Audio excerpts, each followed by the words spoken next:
After surviving a fall into the river that everyone insisted was just an accident, I moved in with my daughter's family to recover.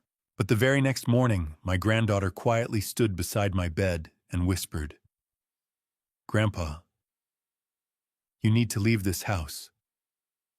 I asked her why. She grabbed my hand tightly, pulled me toward the air vent in the wall, and said softly, "Look." I leaned closer and looked inside, and froze when I discovered something horrifying blinking right in front of my eyes. Welcome to our story.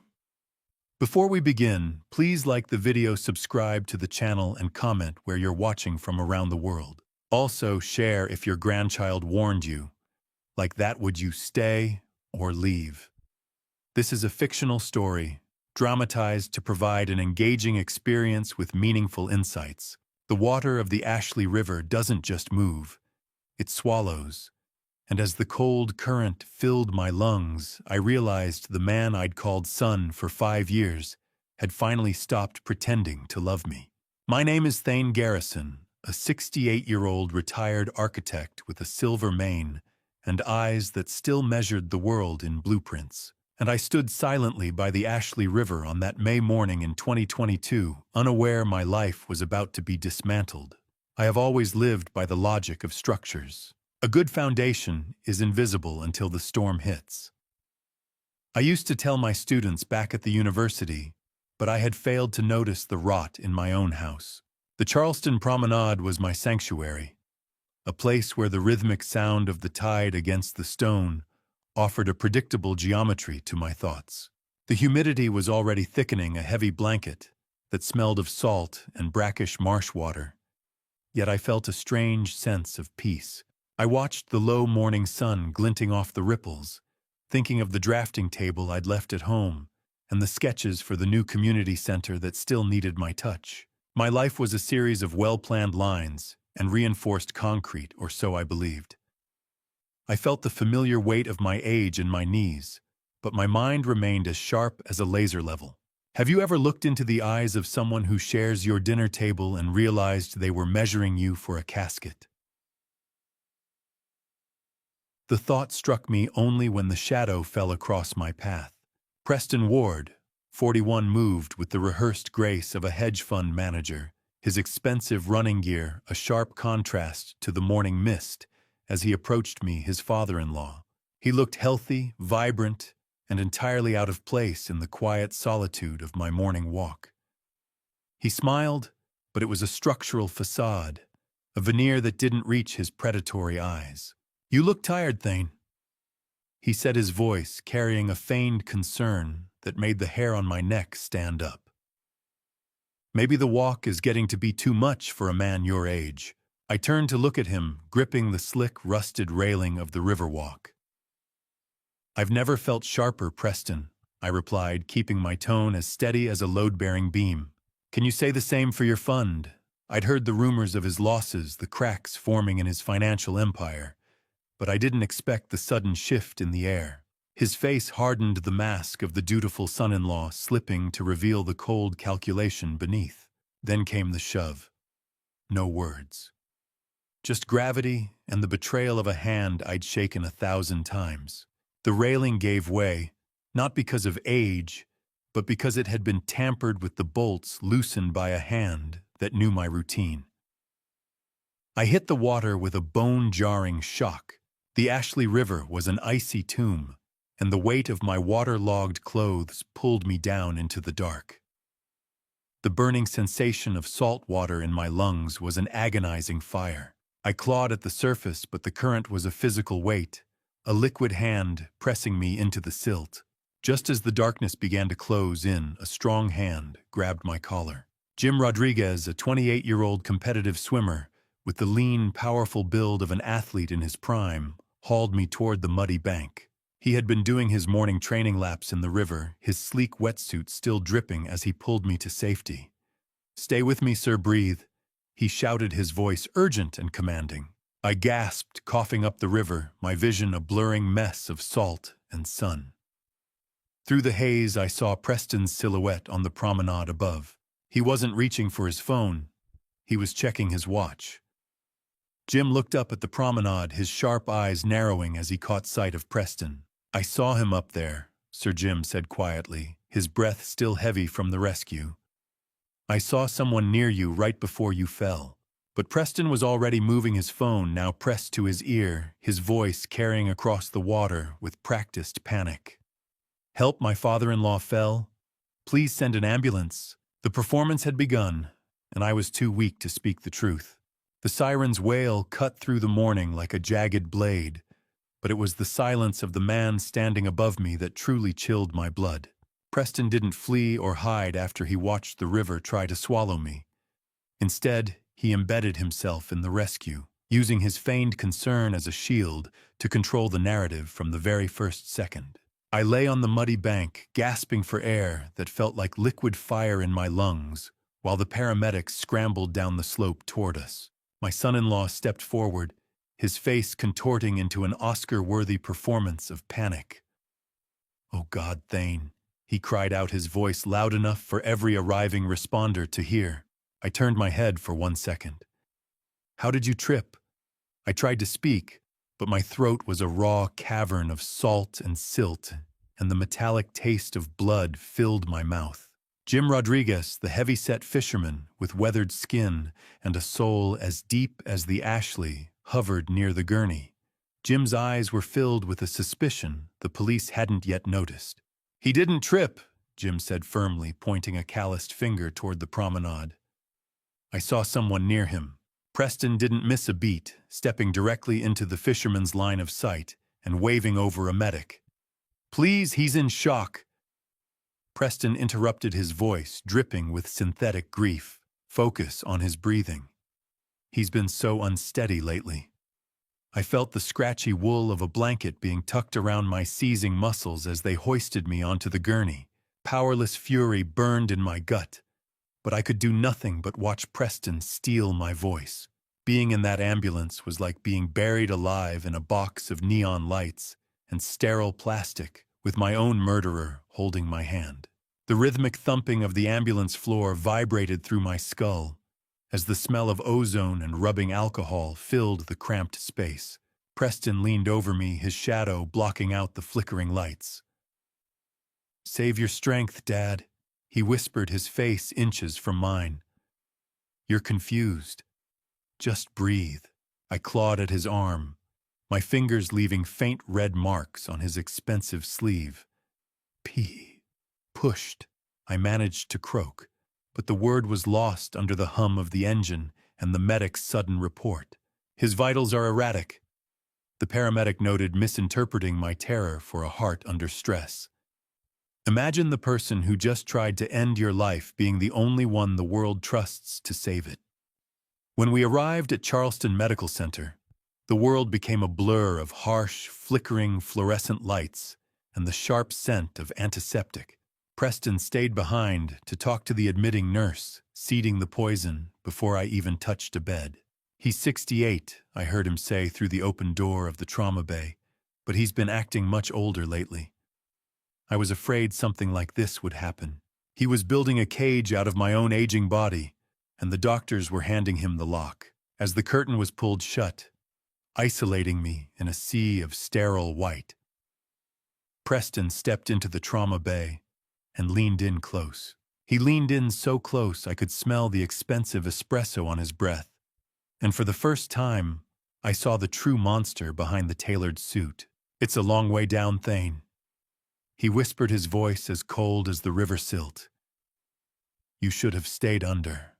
The rhythmic, steady beep of the heart monitor was a taunt, a digital metronome counting down the seconds until my autonomy was officially declared dead.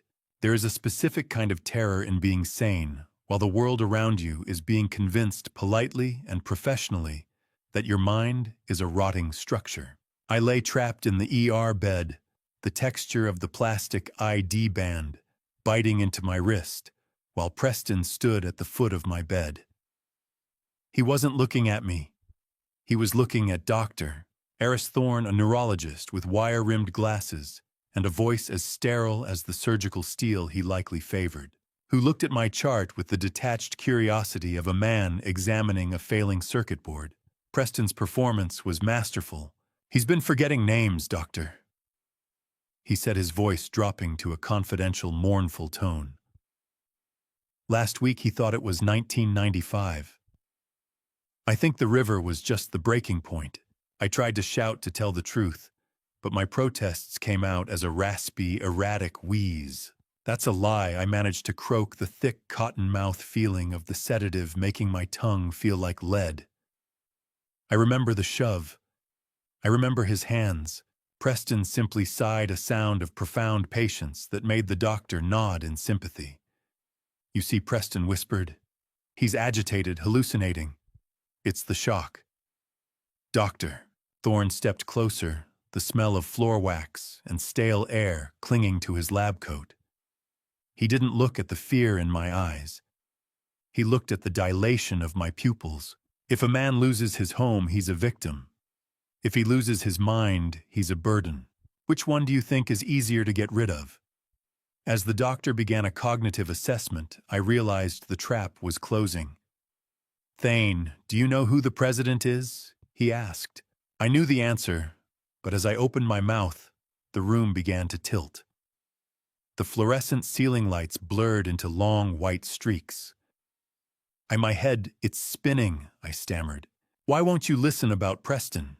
The doctor made a notation on his tablet, a look of pity in his eyes that was more painful than the water in my lungs.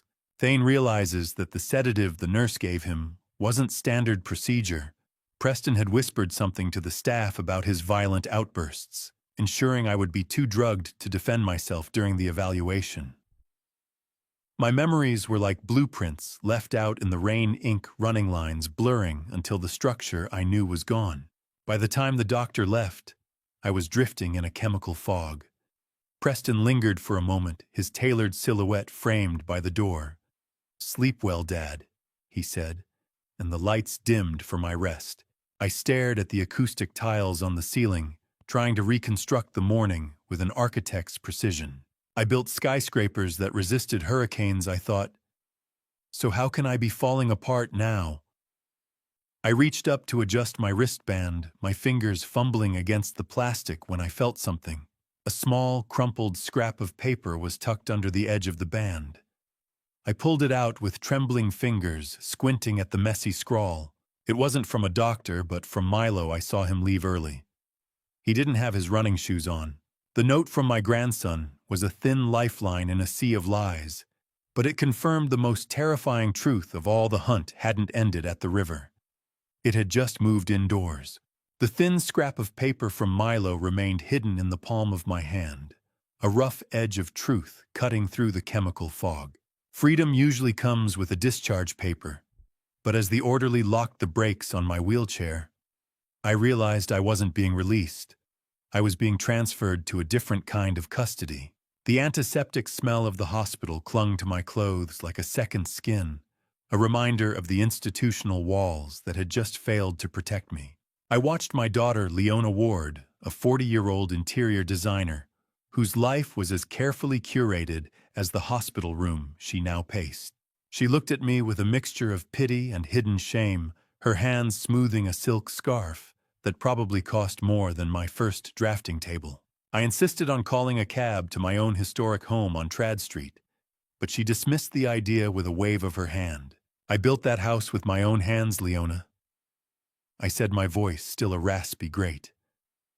"I'm going home." "Dad, you almost drowned," she replied, using a tone of forced maternal concern that made my skin crawl. "The doctor says you're not tracking reality. You're coming to stay with us in Mount Pleasant." It was then I saw the folder in her bag, a legal document confirming she had already initiated a temporary emergency guardianship filing, using my disorientation as the primary weight to tip the scales. The hospital gown felt like a white flag. I was being forced to wave a surrender of every brick and beam I'd ever laid in this city. I wanted to scream that I was the architect of my own life, but the medications made my tongue feel like a heavy, sodden plank. Leona helped me into her luxury SUV, the door closing with a soft, expensive thud that isolated me from the world. As we exited the hospital grounds, I watched the familiar streets of Charleston blur past through the stale, recycled air of the car's climate control. I reached into my pocket for my phone, needing to find Jim Rodriguez, but the device I pulled out was a useless slab of glass. The screen was shattered, and the battery was dead, conveniently forgotten by Preston during the chaos of my admission. "Where's my phone, Leona?" I asked, feeling the isolation settle into my bones. "It's broken, Dad," she said without looking at me. "Preston is getting it fixed. Just look at the scenery. Isn't it beautiful? Have you ever noticed how the people who claim to love you the most are the ones who know exactly which nerves to pinch to make you stop fighting?" We crossed the Arthur Ravenel Junior Bridge. The vibration of the engine hummed through the seat as the blinding sun reflected off the Cooper River below.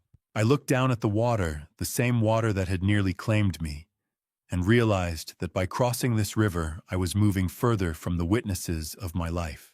Leona's grip on the steering wheel was white-knuckled, her knuckles ghost-white against the leather. "You're shaking, Leona," I observed. "Is everything all right at home?" "Everything is perfect," she whispered, her voice tight. "It has to be." As we pulled into the driveway, a professional security van was just pulling away. Preston had been busy. The gates of the Mount Pleasant estate clicked shut behind us with a finality that sounded like a prison bolt sliding home, and there, standing on the porch, was Preston, waiting with a smile that never reached his eyes. The scent of jasmine in Mount Pleasant is thick enough to choke a man, a sweet, cloying perfume meant to mask the smell of stagnant water and old, rot-filled secrets. As the heavy gates clicked shut, I felt the physical weight of Preston's hand on my shoulder, a grip that was less about support and more about a claim of ownership. He guided me up the stairs past the elegant master suites Leona had surely decorated with her usual curated perfection to a converted attic space on the 3rd floor. "We thought you'd appreciate the privacy up here," Thane Preston said, his voice smooth as polished marble, away from the noise of the kids. I looked around the room, my architect's eye immediately cataloging the modifications. "Privacy, Preston, or just a clear line of sight for those lenses in the crown molding?" I asked, pointing to the discreet high-resolution cameras nestled in the woodwork. He didn't blink, simply setting my bag on a sparse, clean chair that smelled of fresh paint.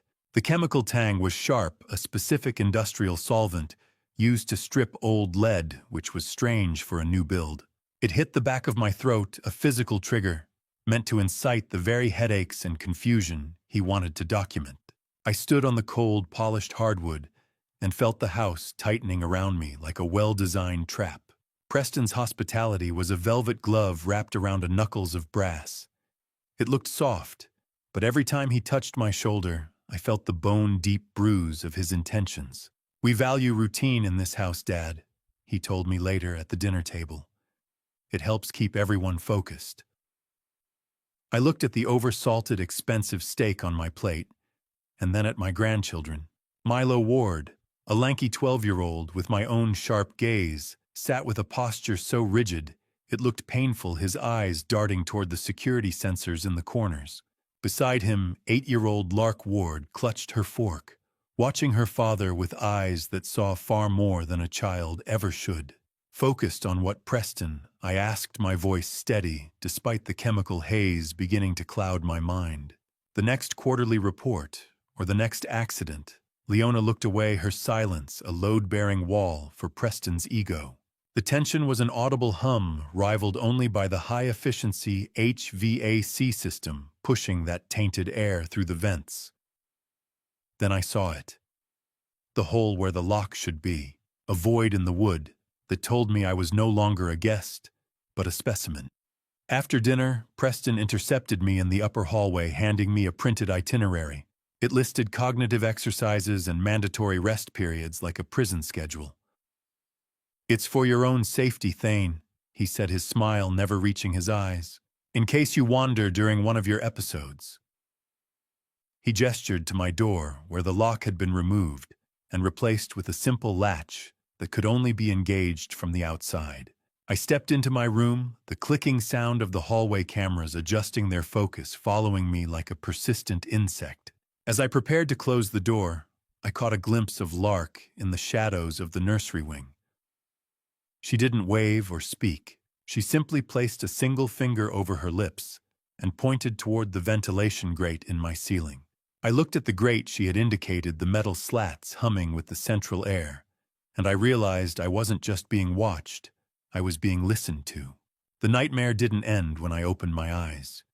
It just traded the black water of the Ashley for the suffocating silence of a house that wanted me dead. I lay awake in that third-floor attic room, my lungs still feeling heavy, as if the river silt had never truly left them. Above me, the ventilation grate hummed with a low, persistent vibration. It was a rhythmic pulse that I realized was far too consistent for a standard HVAC system. As an architect, I knew the acoustic properties of a home like this, and I soon discovered that the humming was actually a white noise generator. It was a clever structural addition, designed to mask the sounds of Preston and Leona moving around the floors below while they finalized whatever plan required my quiet disappearance. The chemical smell from the walls, that sharp tang of industrial solvent, grew thicker in the humid midnight air. It made my head throb, and my thoughts scatter into jagged fragments exactly as Preston intended. I forced myself to focus. "Walls don't just speak, Thane," I whispered to the empty room. "They record." I mapped the house's layout in my mind, tracing the ductwork and the reinforced floorboards, searching for a flaw in the cage. A faint, metallic click sounded at the door, the latch being lifted from the outside. I tensed my heart, hammering against my ribs as a small figure slipped into the room, silhouetted by the pale moonlight. It was Milo, his frame looking fragile and trembling as he held a small electronic device. He moved with a ghostly quiet toward my bedside. "Grandpa, don't make a sound." He breathed, his voice so low it was almost lost to the white noise. "The vents. He can hear your breathing, Milo." "What are you doing here?" I asked, reaching out to touch his arm. "You're shaking, son." He didn't answer, just gripped my hand with fingers that felt like ice. "You have to see the papers," he insisted. "He thinks you're too far gone to care, but he's cleaning out everything.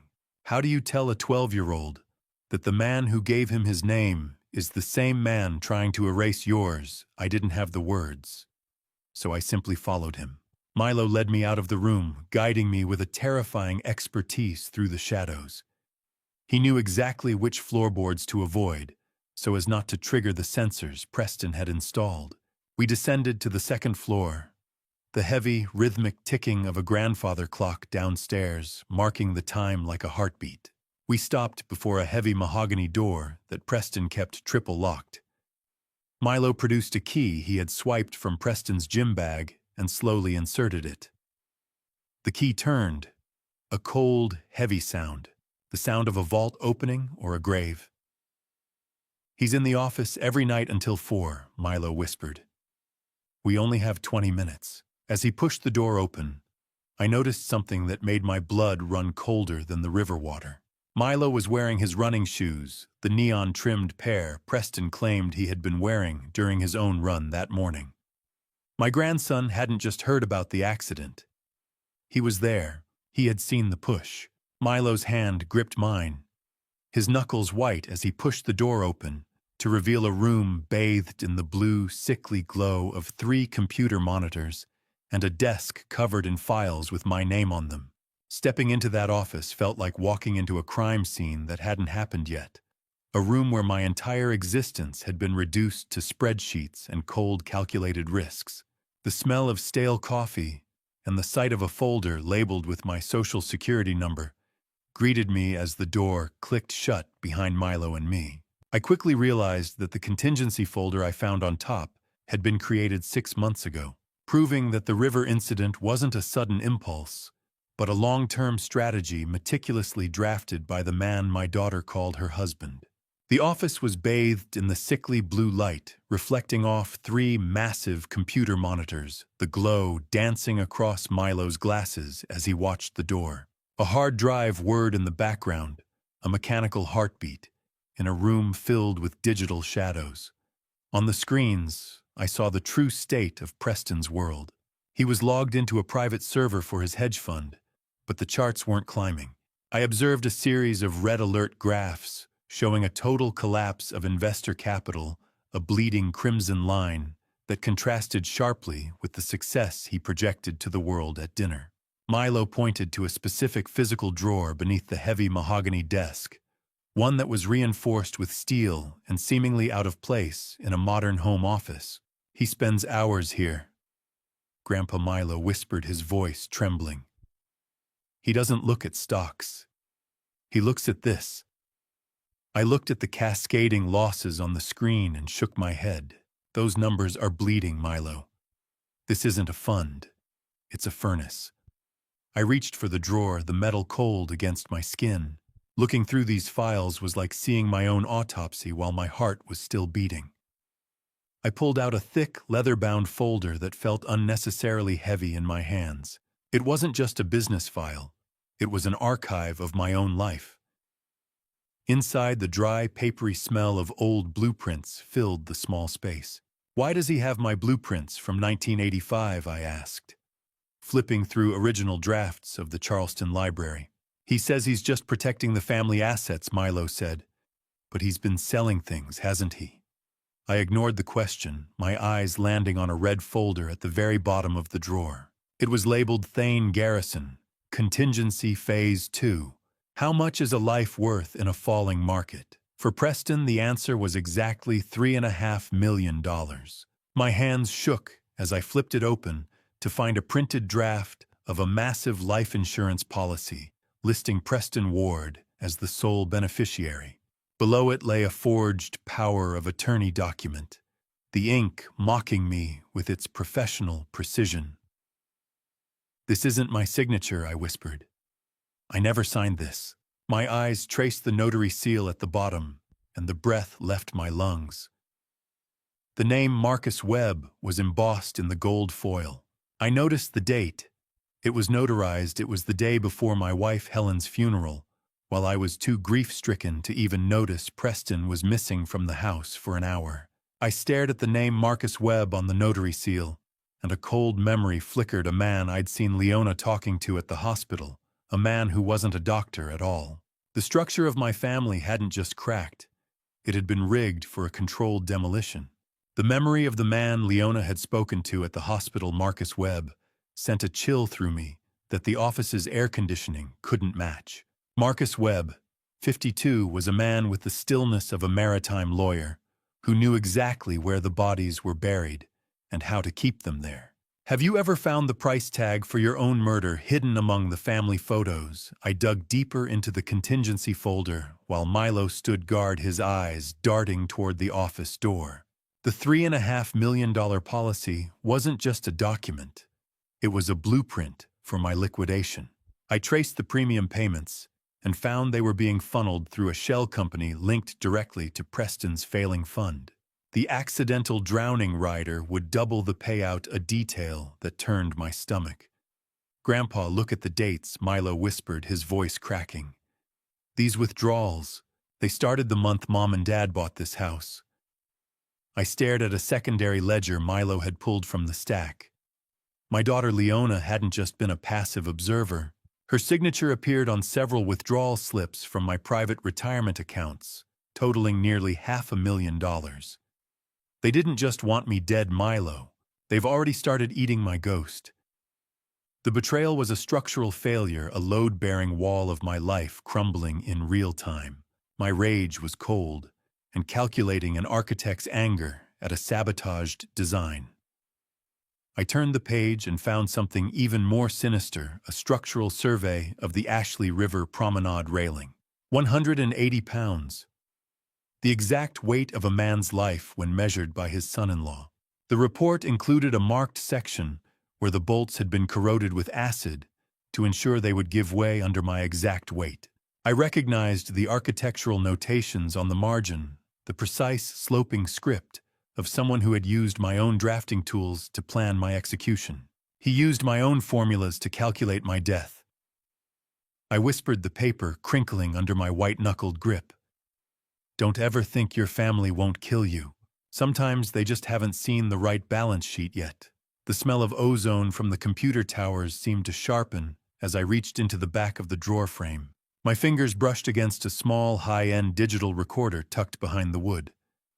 I turned it on, the tiny rhythmic click sounding like a heartbeat in the silence. I heard my own voice from the hospital, but it was wrong. It was heavily edited, my words spliced together to make me sound incoherent and aggressive. Preston had been manufacturing the evidence for my competency hearing, cutting my words until I sounded like a man who had lost his grip on the world. That's not what I said, I told Milo, my eyes stinging. He's cutting the words out. I scrolled to the bottom of the digital files and found one dated months before the river. It was titled, Trial Run. My heart stopped. This wasn't the first time they'd tried. Grandpa, the light on the door, someone's coming. Milo hissed, his hand grabbing my shoulder. The red laser of the security sensor on the doorframe suddenly blinked green, and the heavy thud of a footstep echoed in the hallway right outside. I shoved the recorder into my pocket, the cold sweat prickling at my hairline, as the shadow of a man fell across the frosted glass of the office door. Shadows don't just hide secrets. They breathe, and as the floorboard outside the office groaned, I realized the man who wanted my life was only inches away from ending it. The heavy thud of a footstep behind the mahogany door sent a jolt of adrenaline through my aged frame. I grabbed Milo by the shoulder, my fingers digging into his thin shirt, and pulled him toward the knee-hole of the massive desk. We scrambled into the narrow space, tucking our legs tight against the cold, unyielding wood, as the handle turned with a sharp, metallic click. The office door swung open, and the room was suddenly filled with the heavy, cloying scent of expensive bourbon and fresh mint. Preston entered the room, the rhythm of his dress shoes on the floor sounding like a countdown. He didn't turn on the overhead lights, relying instead on the blue, flickering glow of the computer monitors that reflected off the dark walls like a digital haunting. I held my breath, my lungs burning from the effort, as his silhouette hovered directly above our hiding spot. "Don't breathe, Milo," I whispered in a voice so faint it was barely a thought. "Just be a shadow." I could hear the sharp, rhythmic thud of what I imagined was Preston's heart, though it was likely just the blood rushing through my own ears. He reached for a mouse, the clicking sound amplified in the absolute silence. "Just a few more days, Thane," I heard him mutter to the empty air, his voice a low, gravelly vibration. "Then we can finally balance the books." He checked a single notification on the screen, his fingers tapping a restless beat on the desk surface just inches from my head, before turning and leaving as quickly as he had arrived. The door closed, and the lock engaged with a finality that left us in darkness. You think you know your family. You think blood is a bond. But in this house, blood was just the ink used to sign my death warrant. Once the sound of his footsteps faded down the hall, I crawled out, my hands trembling. My palm brushed against a hidden latch in the back of the desk drawer, a structural secret I hadn't noticed before. I pressed it, and a secondary compartment slid open. Inside was a ghost gallery.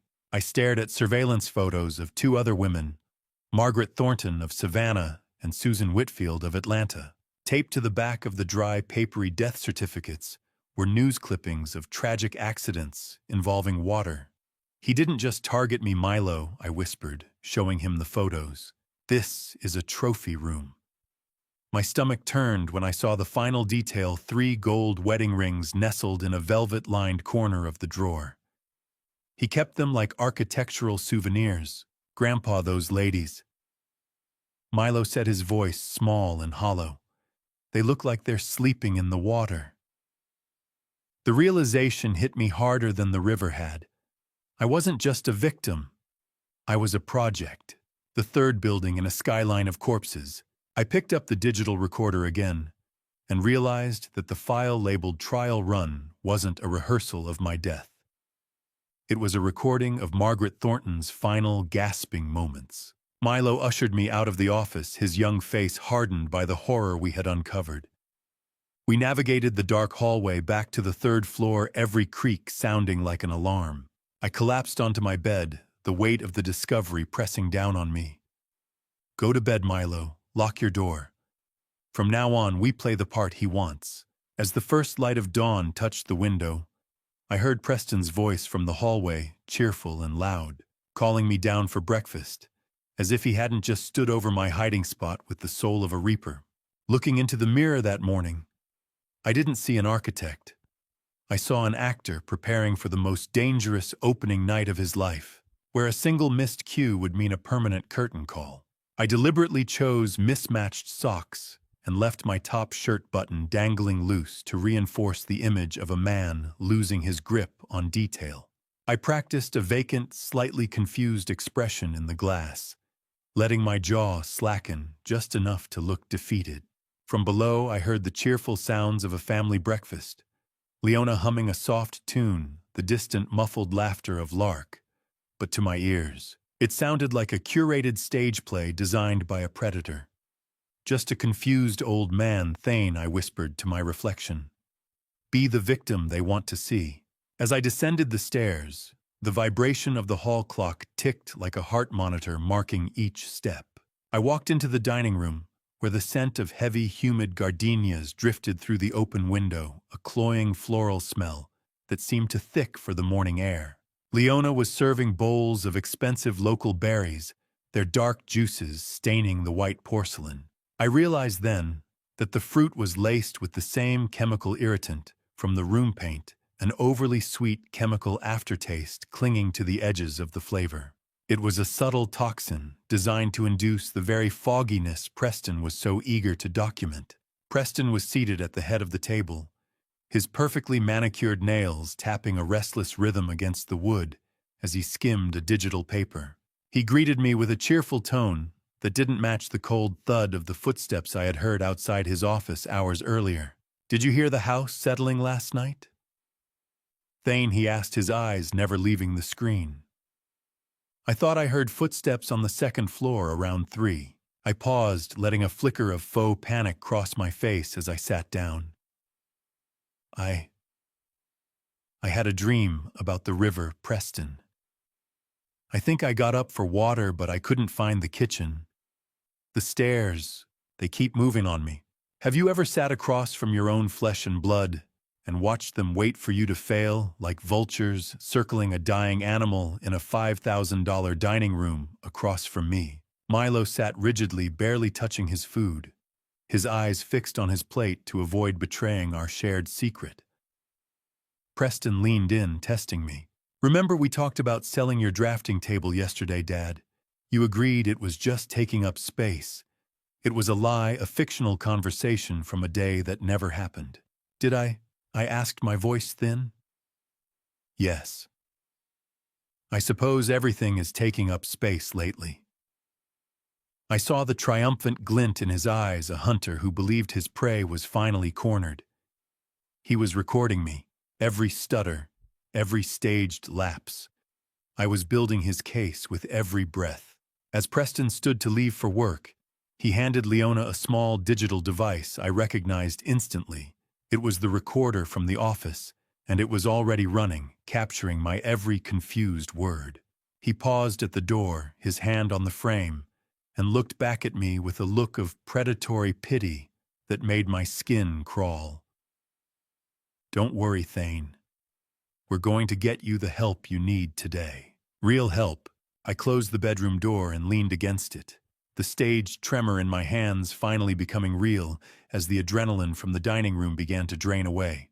The silence of the attic room pressed against my ears like a physical weight, broken only by the faint hum of the white noise generator. I walked to the window, pulling the heavy curtain back, just enough to watch Preston's luxury SUV disappear down the driveway. I realized then that the care plan Leona mentioned wasn't just about my health. It included a provision for Preston to begin the immediate liquidation of my firm's intellectual property. They've built the cage, Thane. I whispered to the empty room. Now you have to find the one loose bolt. I immediately began a mental structural inventory of my situation, deconstructing the morning's performance like an architect reviewing a flawed blueprint. I had the evidence from the office, but I was physically isolated on the third floor, and legally being boxed in by the cognitive specialist Preston was bringing over.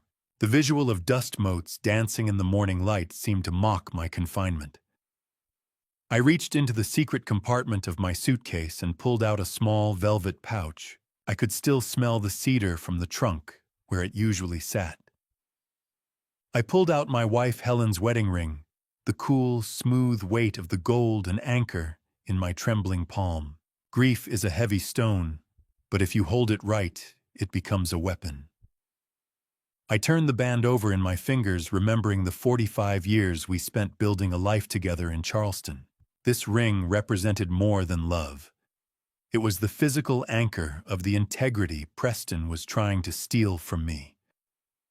I promised you I'd look after her, Helen.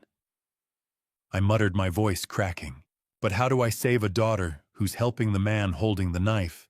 I recalled the values we had instilled in Leona, and the crushing guilt of not seeing Preston's predator nature sooner threatened to overwhelm me. He isn't just taking my money. He's erasing the legacy I spent decades constructing. You never know the true strength of a structure until you try to tear it down. Preston was about to find out exactly how deep my pilings went. I realized that my foundation was still solid, far stronger than the hollow greed he was built upon. I went to put the ring back, but my fingers brushed against something else in the bottom of the velvet pouch. Hidden inside, I found a small handwritten note from Helen, written shortly before she died. "Don't let our daughter lose her way in the shadows," it read. My heart stopped. She had suspected something about Preston even then, a mother's intuition sensing the rot before the architect saw the cracks. I tucked the note away, my eyes hardening with a clarity that the sedative fruit couldn't touch. A building only falls if the foundation is weak, I told the shadows. Mine isn't. I straightened my shirt, the tremor in my hands vanishing as a cold, calculating resolve took its place. The sharp, rhythmic knock on my door wasn't Milo's soft tap. It was the heavy, confident rap of someone who owned the room I was standing in. The metallic click of the latch echoed like a hammer strike, signaling the end of my temporary peace. My daughter didn't enter the room as a child seeking her father. She entered as a surveyor assessing a condemned building, her eyes tracing the cracks she believed were forming in my mind. The sound of the door hinges groaning as Leona stepped into the space she had helped turn into a prison vibrated through my chest. She was carrying a small tea tray, the porcelain cups rattling a nervous rhythm against the wood. Her voice was a rehearsed clinical kindness that smelled of lavender and antiseptic, a sharp contrast to the genuine warmth she used to possess. "Dad, we know you miss Mom," she said, setting the tray down with a practiced softness. "But you're seeing things that aren't there. You're scaring the children."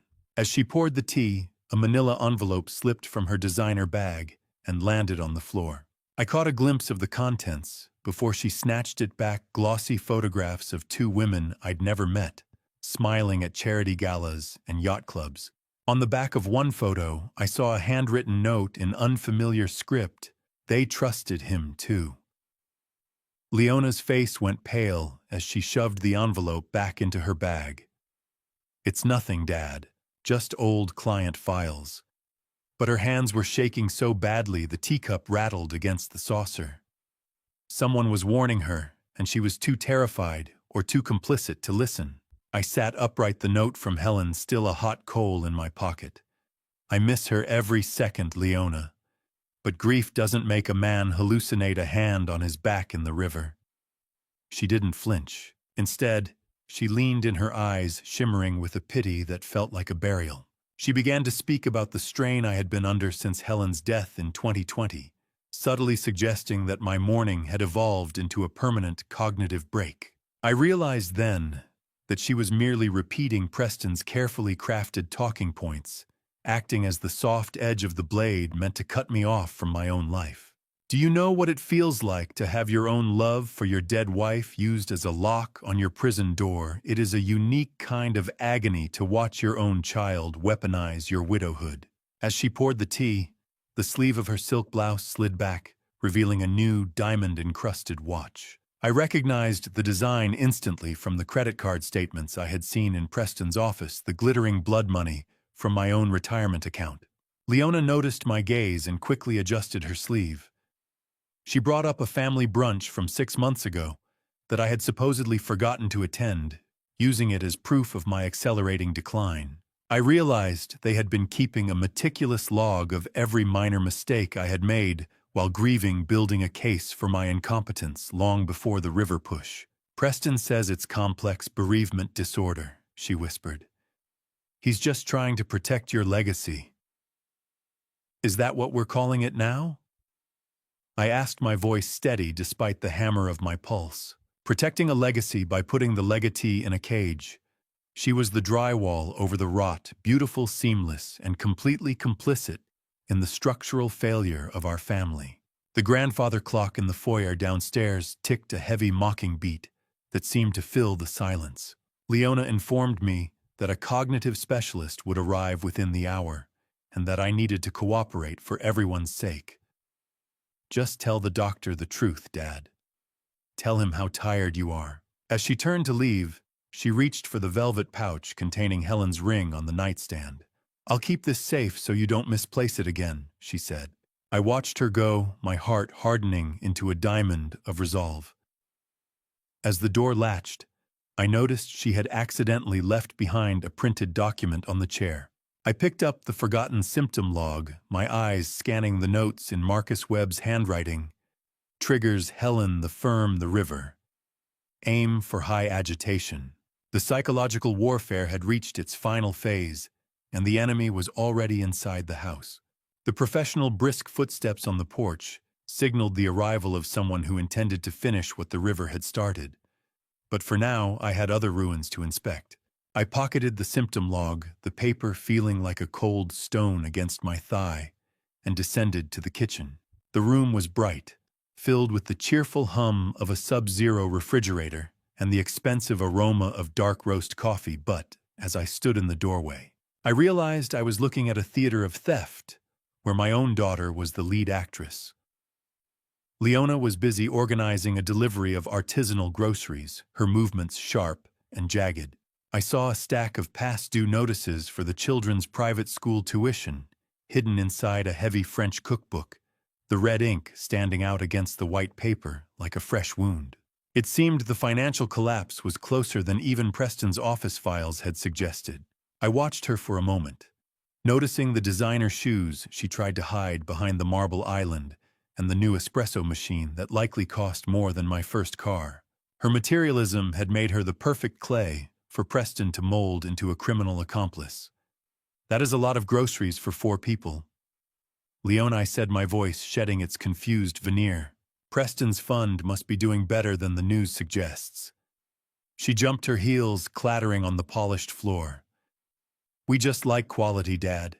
Don't worry about the receipts." I walked to the quartz countertop, the surface cold and smooth under my fingers. I saw the statements in the office. Leona. $400,000 in credit card debt. "Is that why you notarized those papers at the hospital?" She froze, her face turning a sickly, translucent pale. "You were snooping. How dare you?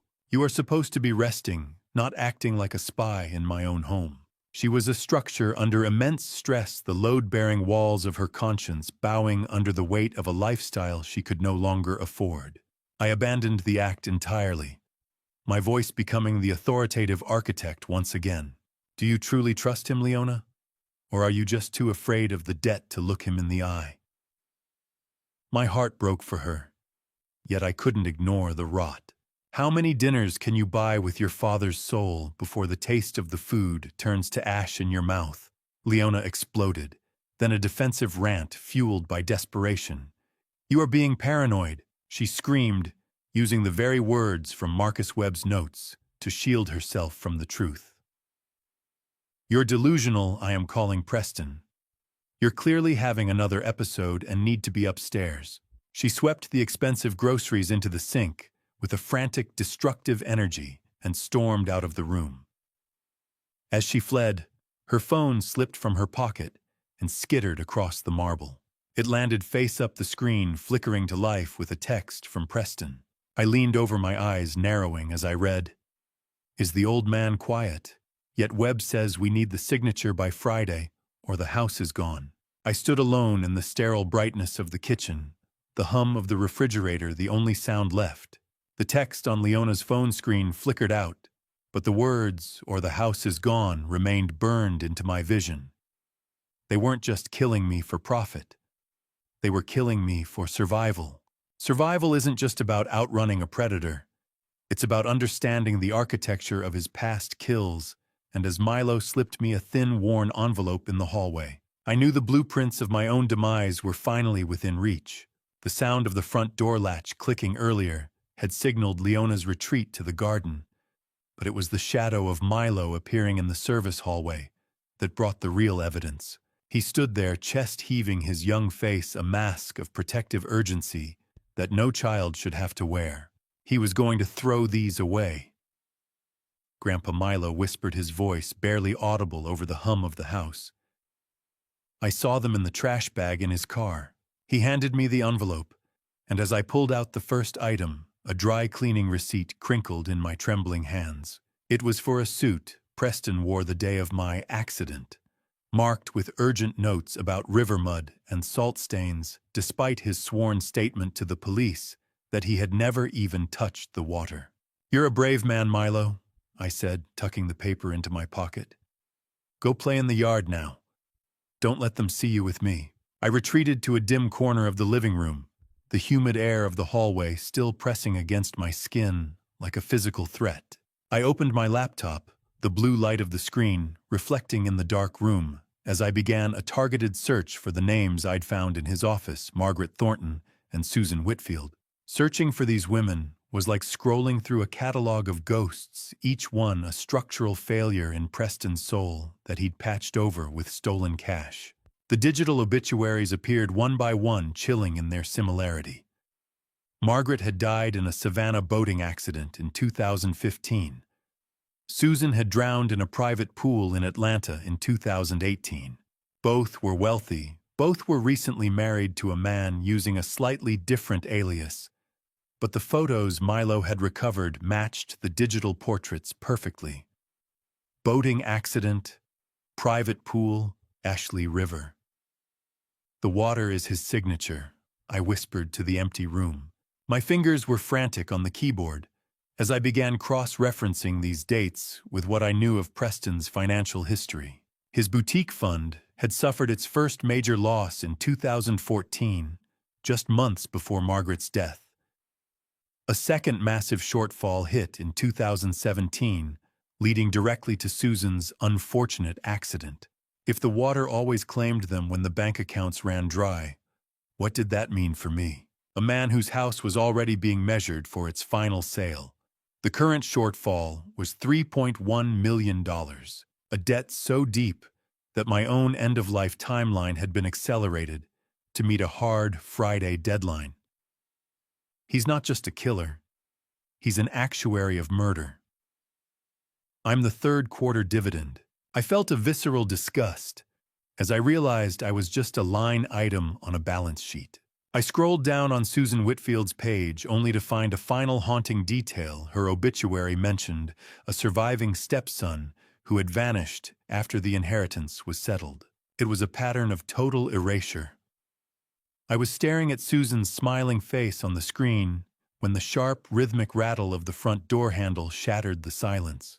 The shadow of Preston's frame blocked out the afternoon sun through the frosted glass, and for a second, the world stood perfectly still.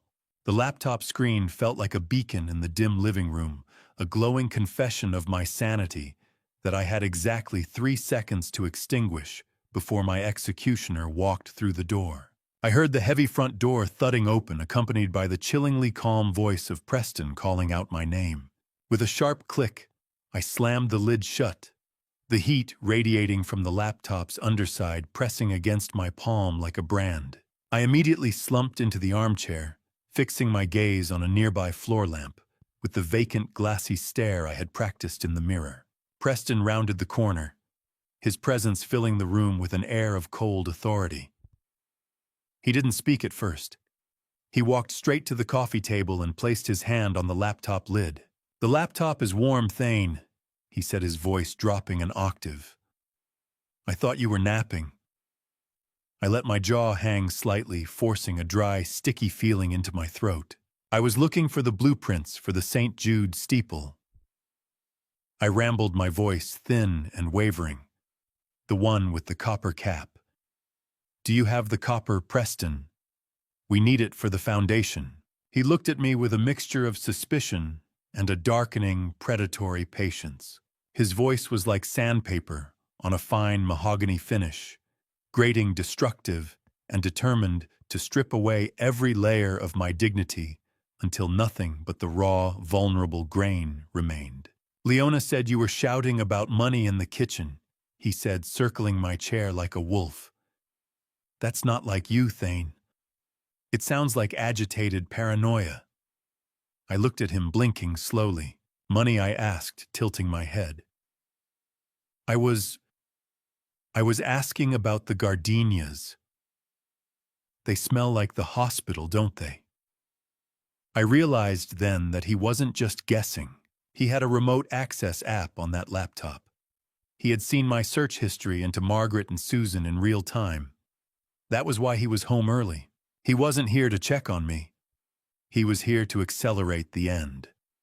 A luxury sedan crunched over the gravel driveway, pulling up to the house an hour ahead of the scheduled appointment. Have you ever seen your own death warrant being pulled out of a stranger's trunk, disguised as a real estate sign? I watched through the window as a man in a charcoal suit unloaded a for sale sign, the sharp metal stakes glinting in the afternoon light. The house was already on the market, and I hadn't even been declared incompetent yet. "The doctor is early," Preston said, his smile sharpening into something lethal. "He's a private consultant recommended by Marcus Webb. He's very thorough, Thane. He'll see right through the foundations." Through the window, I watched as a second man in a navy blazer stepped out of the sedan, pulling a heavy wooden stake from the trunk. It wasn't medical equipment. It was a real estate sign. The polished placard read, "Historic Charleston property coming soon," with a glossy photo of my Trad Street home. Preston was already marketing my house, liquidating my life, before the ink on the competency papers had even dried. The audacity was breathtaking. He hadn't just planned my death. He'd already spent the inheritance.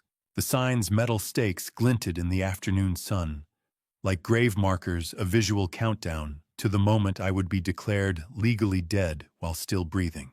I felt a surge of panic-driven adrenaline. The dry cleaning receipt was still in my pocket, a physical piece of evidence that would destroy me if the consultant searched me. I had to pivot, and I had to do it now. The smell of expensive leather and rain on the consultant's coat seemed to drift into the room even before he entered. Preston's hand clamped onto my elbow with the strength of a vice, pulling me toward the study. "Time for your checkup, Thane. Try to be coherent. Your future depends on it." I allowed myself to be led, my mind racing to find a hiding place for the truth, while my body played the part of a crumbling ruin.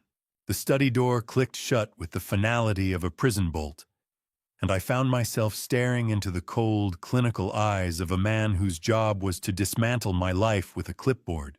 I sat in the high-backed leather chair, the dry smell of old bindings and new printing ink thick in the air, while Preston stood behind me like a warden. I was introduced to Dr. Sterling Hayes, a man who wore his medical degree like a weapon and a suit that cost more than a year of my pension, watching me with the predatory stillness of a vulture. My heart hammered against my ribs, but I forced my expression to remain slack.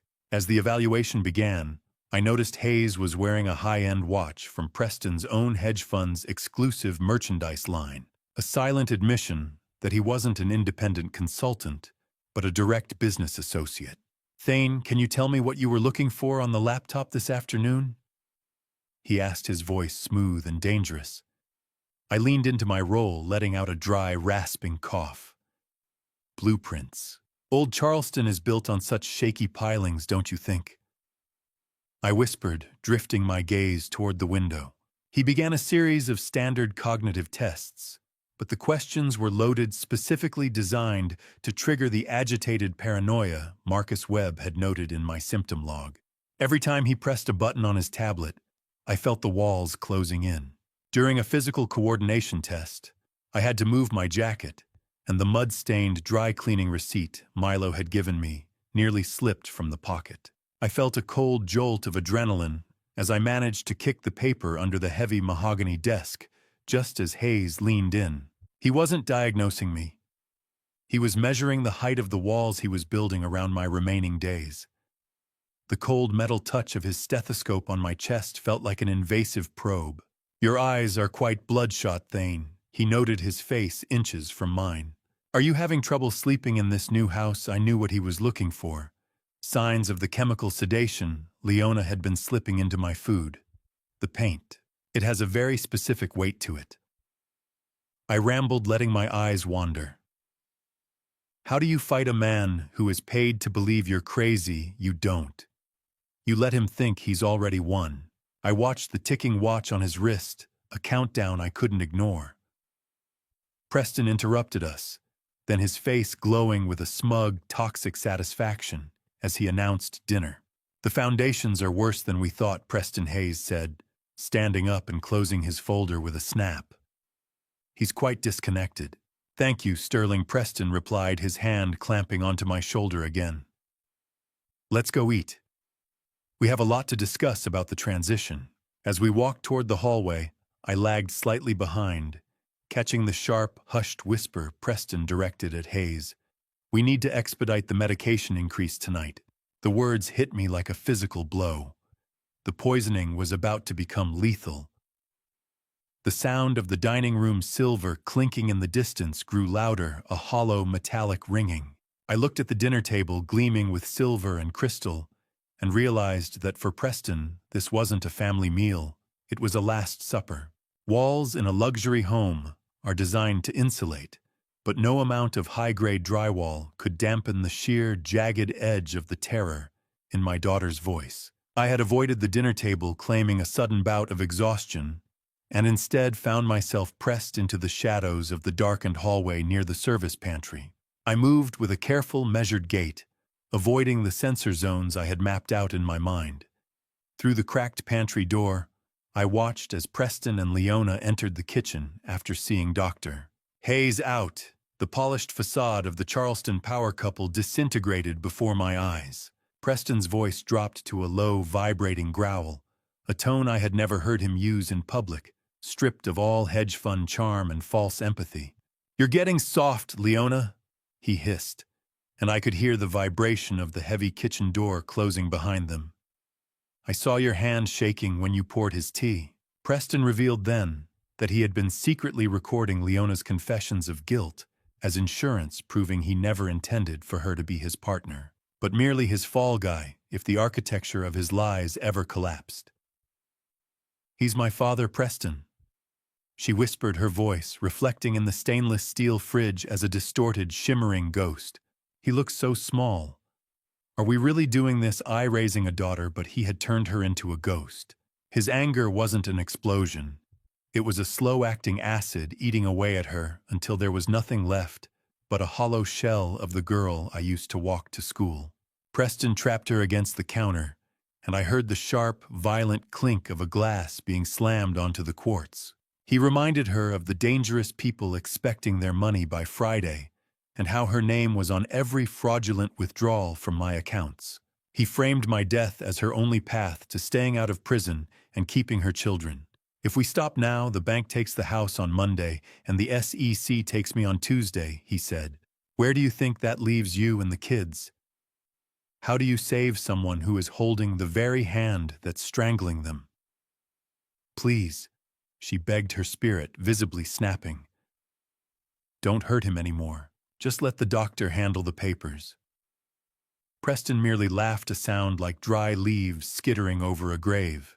He mentioned a boating trip for the weekend, the same method he used to kill Margaret Thornton, and I realized my execution date was set for the next 48 hours. I felt a surge of paternal protective rage, realizing I had to destroy my own daughter's marriage to save her life from this actuary of murder.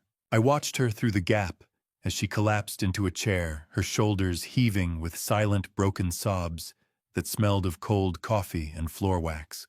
She was a hostage to her own vanity and his malice. The sharp, rhythmic whistling of Preston began. As he walked away, a tune I recognized with a shiver from Helen's funeral. The sound of Leona's spirit breaking was quieter than I expected. But as Preston's footsteps faded, I knew the clock hadn't just started. It was about to strike midnight. I remained in the dark, my heart a heavy stone of resolve, knowing the river was calling for me once again. The soft creak of the studio door and the smell of oil paints and despair followed me as I stepped into my daughter's private sanctuary. Walking into Leona's studio was like stepping into a cathedral of denial where every swatch of silk and marbled tile was a prayer meant to drown out the sound of her own conscience. I found her frantically rearranging mood boards, her movements jerky and desperate, as if she were trying to physically reorder a world that was falling apart. I realized then that she hadn't just been spending the money. She'd been funneled into a silent partnership in a shell company that Marcus Webb used for money laundering, a deeper rot than I had ever imagined. I chose to abandon the agitated persona Preston expected.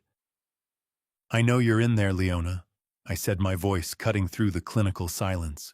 "Not the designer, not the accomplice. My daughter." She flinched, her hands clutching a fabric swatch as if it were a life preserver. "Dad, please. Preston said you'd get like this. You need your medicine." I ignored the tea tray and the luxury finishes of the room, the granite and gold that served as the walls of her own prison. "I know about the $250,000 debt you personally signed for and the forgery at the hospital. I was trying to shore up a load-bearing wall that had already been turned to sawdust by termites of her own making. Grace isn't about what you deserve, Leona. It's about what you choose to protect now. Help me save Milo and Lark, and I will forgive it all. I will protect you from the police, but only if you help me expose him. It's too late." She whispered, the wet, gasping sound of her breath filling the space between us. "The papers are already filed. I'm part of it, Dad. I'm the one who signed 'The Mirror Didn't Lie.'" She saw a criminal. I saw my little girl drowning in a sea of gold-plated lies. She caught her own reflection in a large, silver-framed mirror and recoiled, the distortion of her face in the polished surface matching the ruin in her heart. "Could you truly forgive a mistake this big?" she asked, her voice a fragile reed. "I already have," I replied, my heart breaking for the legacy we had lost. "But the law won't." I stood among her expensive samples, a silent witness to her collapse. She didn't choose the light. She chose the fear. Leona fled the studio, sobbing into her hands, leaving me alone with the rhythmic ticking of the minimalist studio clock. As she ran out, a single document fluttered from her desk and landed at my feet. I picked up the paper, expecting another bill or a design spec, but it was an itinerary for a boating trip. My eyes locked onto the time printed in bold, 5:00 p.m., not this weekend. Today. The realization hit me with the force of a structural collapse. I looked at the studio clock. It was already 9:30. I had less than 8 hours to live.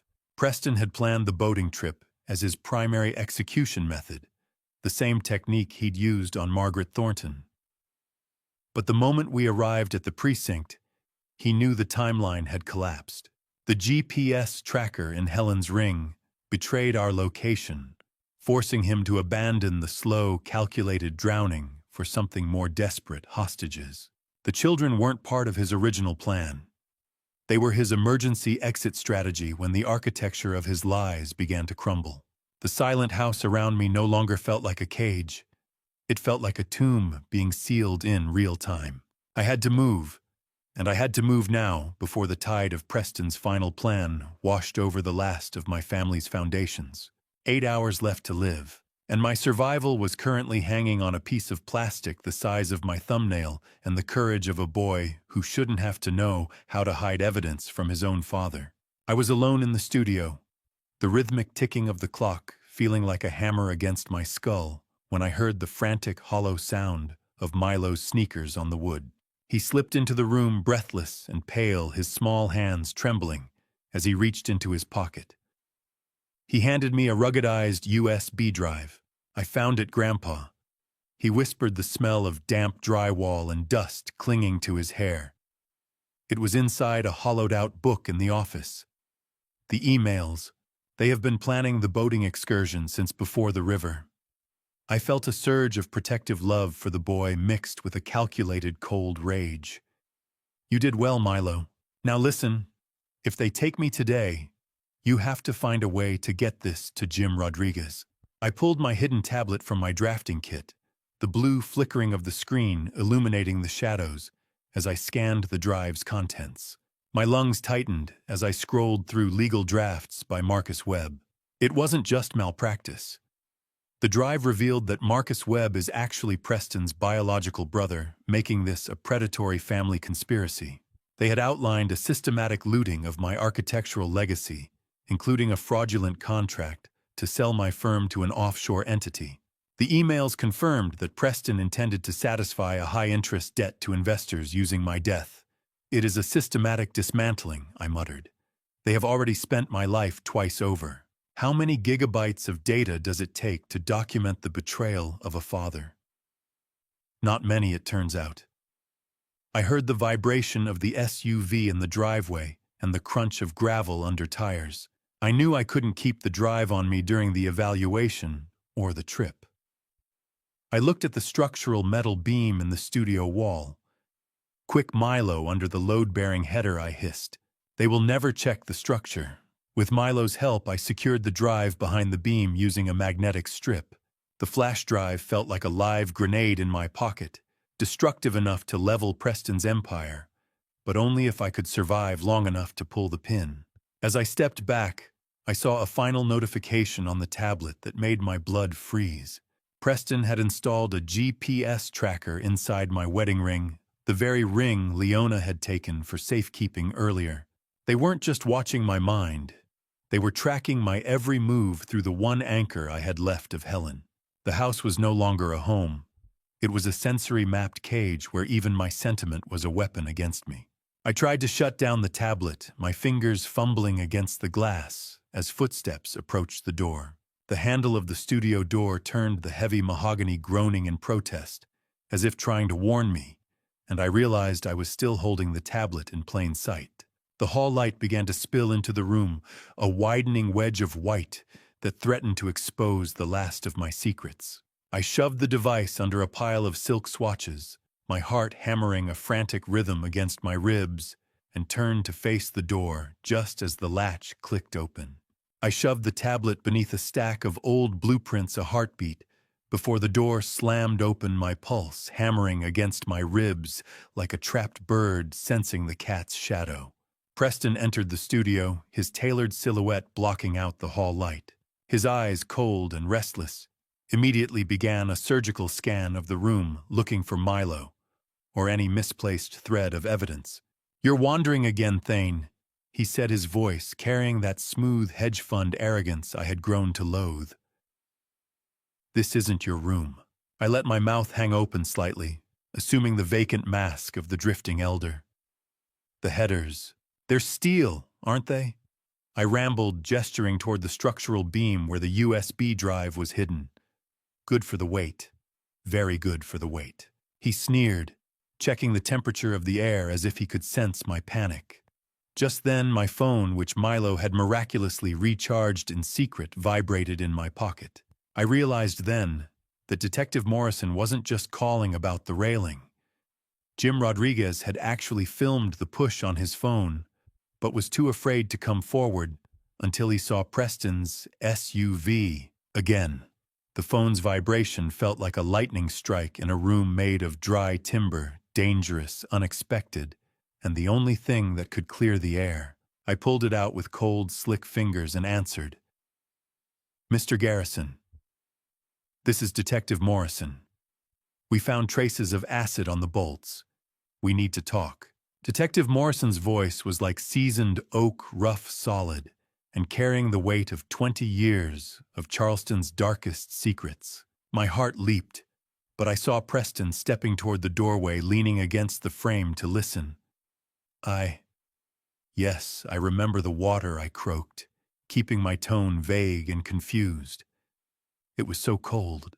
Have you ever held a conversation, knowing that every word you spoke was a brick being laid in the wall of your own defense?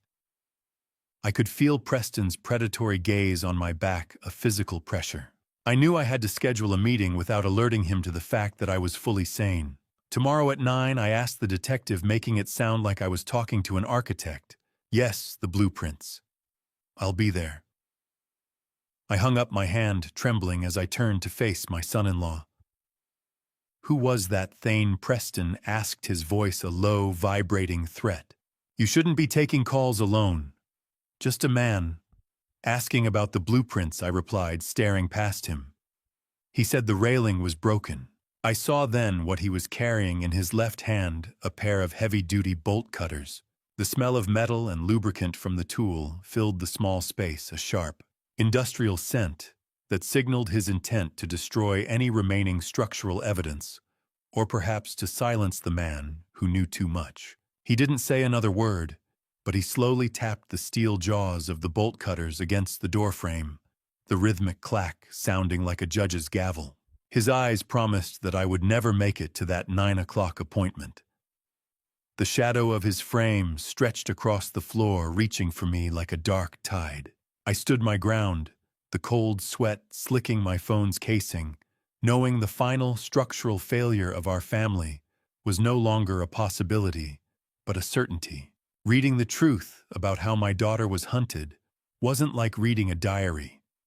It was like reviewing the structural stress tests of a building designed specifically to collapse with her inside. I retreated to the dimmest corner of my attic room, the blue light of the tablet searing into my tired eyes as the cooling fan whirred a frantic mechanical prayer. I opened the file titled Project L on the flash drive, which Milo had recovered from the office. It was a terrifyingly detailed timeline starting from 2019, documenting Leona's deepest insecurities, her favorite luxury brands, and the raw, jagged edges of her grief over Helen. Preston had noted exactly when to provide emotional support and exactly when to introduce the seductive lure of offshore investments. Every romantic milestone in their marriage was a calculated financial maneuver. Target demonstrates high attachment to status symbols. I read the words, a cold grease on my palm, use debt to ensure compliance. He wasn't her husband. He was her warden. His words were like termites in the beams of our family tree, quiet, invisible, and dedicated to turning our history into dust. I discovered that Preston was actually the anonymous tipster who reported my architectural firm for a minor building code violation in 2020. He had done it specifically to create the first seed of confusion in my professional record, a crack in the foundation he intended to widen. The journal detailed his efforts to isolate Leona from her old friends and from me, manufacturing misunderstandings and forgotten phone calls to make her believe I was losing my mind years before the river incident. He made her choose between her vanity and her father, and he made sure vanity won every time. The nauseating smell of the chemical paint in the small room seemed to thicken with every sentence I scrolled through. The last entries detailed the Thane Garrison liquidation. Preston had calculated the exact date his hedge fund's debt would go public and set my accidental death for 3 days prior. How do you breathe when you realize the man tucking your grandchildren into bed is the same man who has already priced their silence? The journal ended with a chilling one-line entry about Milo and Lark, suggesting they would be sent to a boarding facility in Marcus Webb's name once the insurance cleared. He was going to sell my grandchildren to pay for his mistakes. The vibration of my own heart thudded in my ears as I reached the final digital folder. It contained a copy of a letter Preston wrote to be found after my death, a forged suicide note that blamed my unbearable dementia for my choice to end my life in the river. It was a perfect mimicry of my signature, a final professional insult, from a predator who saw people as mere building materials. I felt physically ill, a cold sweat slicking my skin as I realized the systematic nature of his grooming. I wasn't just a victim, I was a line item being crossed off. I stared at the forged suicide note on the screen, my own signature perfectly mimicked at the bottom, and then I heard the heavy, deliberate tread of Preston's shoes, stopping directly outside my door. He didn't knock. He simply stood there, a shadow against the threshold, and I knew the blueprints for the final confrontation were already in his hand. The gray, soupy light of a Charleston dawn crept through the attic window, and the sound of a zipper on a duffel bag downstairs signaled that the final phase had begun. I shoved the tablet deep into my waistband, the cold metal a sharp reminder of the evidence I carried. Preston ushered me to the SUV with high-spirited energy that made my skin crawl. He was talking about the boating trip as if it were a reward for my recovery, rather than a planned execution. Leona stood by the driver's side, her hands gripping the door handle so hard her knuckles were white. Preston leaned in, his voice full of that hollow, practiced charm. "Drive safely. Make sure Dad stays comfortable. I'll meet you at the marina in 20. I have him, Preston. Just go." She whispered, her eyes red-rimmed and hollow. I noticed then that she had already packed a run bag for herself and the kids weeks ago, hidden beneath a spare tire cover, proving she had been subconsciously preparing for Preston's turn toward violence. The smell of leather and expensive perfume in the SUV was suffocating as we pulled out of the driveway. I watched Preston in the rearview mirror, standing with Marcus Webb as they watched us depart. For a few miles, the only sound was the rhythmic clicking of the turn signal. Then, as the vibration of the Ravenel Bridge began to thrum through the tires, I dropped the mask. "I know about the note, Leona," I said, my voice steady and clear. "He wrote a suicide note in my handwriting. He was never going to let you keep the children." She gasped, nearly swerving into the next lane as the sun reflected off the harbor water with a blinding glare. The Ravenel Bridge felt like a tightrope stretched over an abyss, and Leona was the one swaying in the wind while I held the only safety line left. "Daddy, I'm so sorry," she sobbed, her frantic, shallow breathing filling the cabin. "I didn't know it was... I thought it was just the money. I saw the kerosene receipt, but I was too scared." I reached out and put my hand over hers on the steering wheel. "Grace isn't about what you deserve, Leona. It's about what you choose to protect now. He has a GPS tracker in my wedding ring. He's watching us right now." What is the sound of a lifelong lie finally snapping? It's quieter than you'd think. It sounds like a turn signal clicking in the dark. As we reached the end of the bridge, her phone buzzed with a text from Preston, but she didn't look at it. "Turn the wheel, Leona," I commanded. "End this structure before it kills us all." With a violent yank, she steered the SUV toward the downtown precinct exit. "Tell them everything," she whispered. "Even the parts that send me to jail." As we pulled into the police station parking lot, I felt a surge of grim relief. Jim Rodriguez's truck was already parked near the entrance, indicating the swimmer had arrived to deliver the video evidence of the push. Leona killed the engine and rested her forehead against the wheel, her body shaking with the weight of her choice. "He's going to kill me for this, isn't he?" she asked, her voice a hollow whisper that broke the last of my heart. But before I could answer, my phone vibrated with a violence that made my entire body jolt. The unknown number flashed across the cracked screen. My thumb hovered over the decline button, but something an architect's instinct for structural failure made me answer. The voice that filled my ear wasn't Preston's smooth hedge fund charm. It was the raw, stripped-down sound of a man whose empire was collapsing in real time, and he was looking for someone to bury in the rubble. "Hello, Thane," Preston said, his voice a low, vibrating threat that made the hair on my arms stand up. "I hear you've been having conversations with people who don't understand our family's business." The cold, metallic taste of fear flooded my mouth as I realized he knew we were at the precinct. The GPS tracker in Helen's wedding ring had betrayed us. I could hear the rhythmic sound of traffic in the background, the distinctive whoosh of Highway 17, and I knew he wasn't at the marina. He was mobile hunting. "Preston," I said, keeping my voice steady despite the hammer of my pulse. "If you're calling to apologize for the river, you're a few weeks late." His laugh was a dry, rattling sound that carried no humor. "Apologize, no Thane. I'm calling to give you a choice.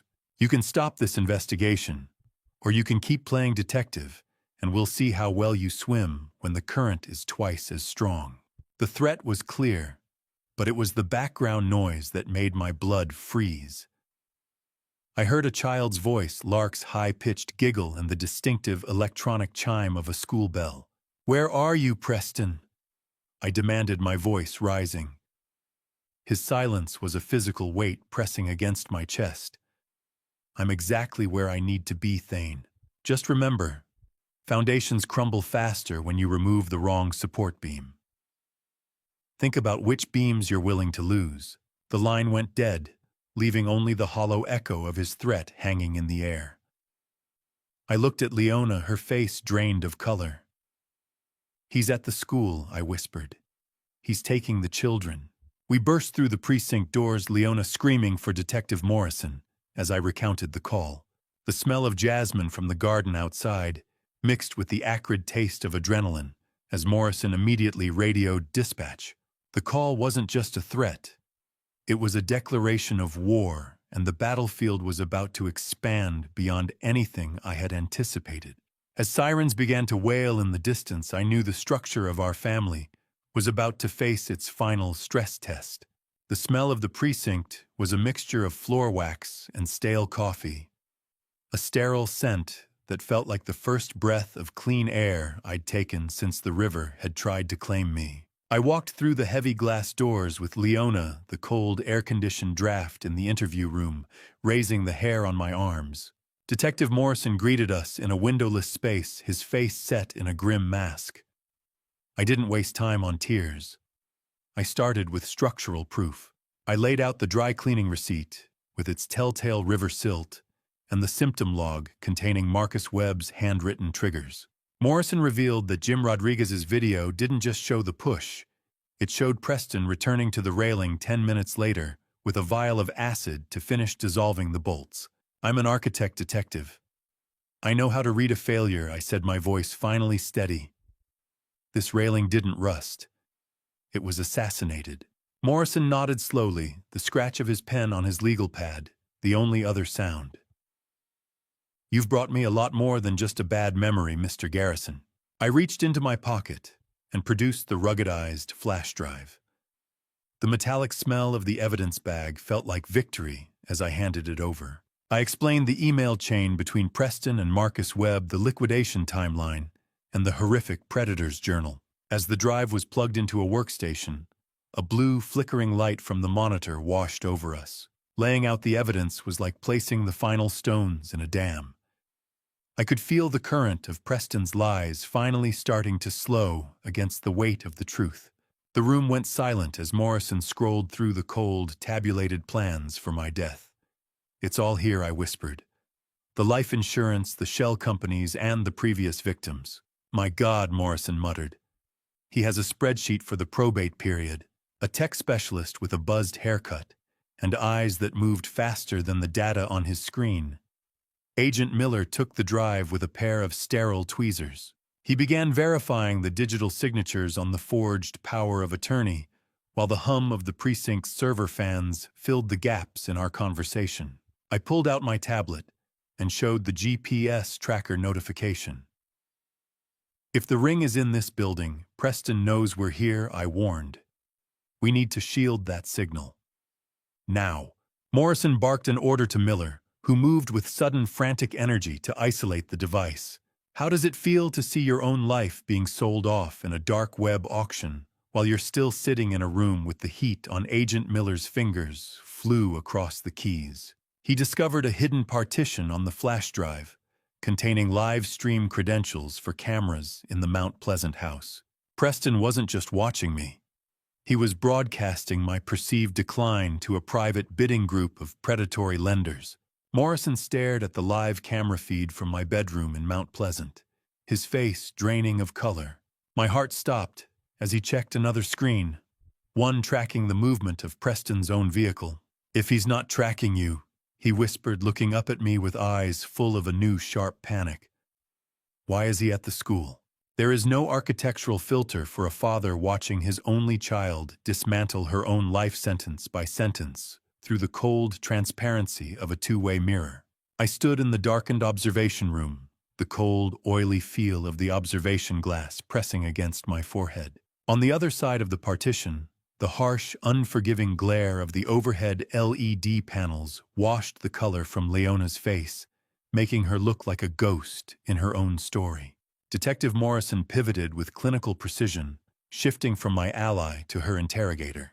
I watched her trembling hands reach for a plastic cup of water, her smudged mascara tracing paths of ruin down her cheeks. Leona revealed then that she had secretly recorded one of Preston's phone calls with Marcus Webb, where they discussed the final solution for me. She had evidence of the murder plot, a digital recording that could have saved me weeks ago, but she had chosen to hide it out of a paralyzing fear for her own safety. "I just wanted the house back, Detective." She whispered, her voice a muffled, echoing quality over the intercom. "Preston said it was just a temporary loan from Dad's estate." Morrison didn't blink. A $250,000 loan without his consent is called grand larceny, Leona. The glass between us was more than just silica and lead. It was the physical manifestation of 40 years of trust being ground into sand. I watched her break down completely when Morrison slid the power of attorney document across the table. She admitted she knew it wasn't my signature, but she had been convinced by Marcus that it was a legal necessity to protect us from bankruptcy. Preston hadn't just used her greed. He had used her terror of failure to turn her into a criminal. "I didn't know about the river," she wailed, her voice cracking under the scent of ozone from the recording equipment. "I swear on my children's lives I thought he just fell. But you didn't tell the doctors the truth when he tried to speak, did you?" Morrison countered. She couldn't answer. She simply stared at the table, a structure collapsed under its own weight. "How do you hold the hand of someone who used your own signature to write your obituary?" I wanted to reach through the glass to pull her back to the girl who used to sit on my drafting stool, but that girl was gone.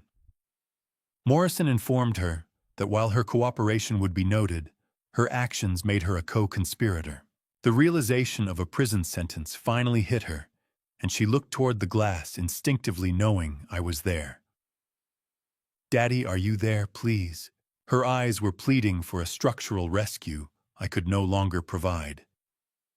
As she was being led out by a uniformed officer, she stopped at the door, whispering one last detail to Morrison. "Preston has a second untraceable vehicle hidden in a rental lot for emergencies," she said, her voice hollow. "He's going to use it today." Leona's eyes locked onto mine through the one-way glass, and in that moment, the daughter I knew vanished, replaced by a woman who realized that her perfect life was actually a prison she had helped build. I remained in the dark, my heart a heavy stone of paternal sorrow, as the weight of her complicity settled over the room like a shroud. The daughter I had built my world around was now a stranger facing the ruins of her own making. The heavy thud of the door closing behind Leona left a hollow ringing in my ears, soon replaced by the frantic crackle of Morrison's radio. It was a high-priority alert from the school district, a sound that turned my exhausted justice into a cold, sharp spike of adrenaline. I stood in the precinct command center, the sharp, stinging smell of fresh printer ink from the newly issued warrants clinging to the air. Detective Morrison's face was grim as he signed the official papers for Preston Ward and Marcus Webb. "It's done, Thane," he said, his voice barely audible over the overlapping barks of police radios. "We have enough for attempted murder and conspiracy." I looked at the ink still glistening on the page. "Just make sure he doesn't see the strike team coming," I warned. "He's a structural thinker. He'll look for the exits before you even reach the driveway." The machinery of justice was finally pivoting, but the structural integrity of my relief collapsed when the desk phone rang. It was the principal of the Children's Academy. Her voice was thin and panicked as she reported that Preston had arrived 20 minutes ago claiming I had suffered a massive stroke. He told them he needed to take Milo and Lark to the hospital immediately because Leona had authorized him as the sole decision-maker for school pickups.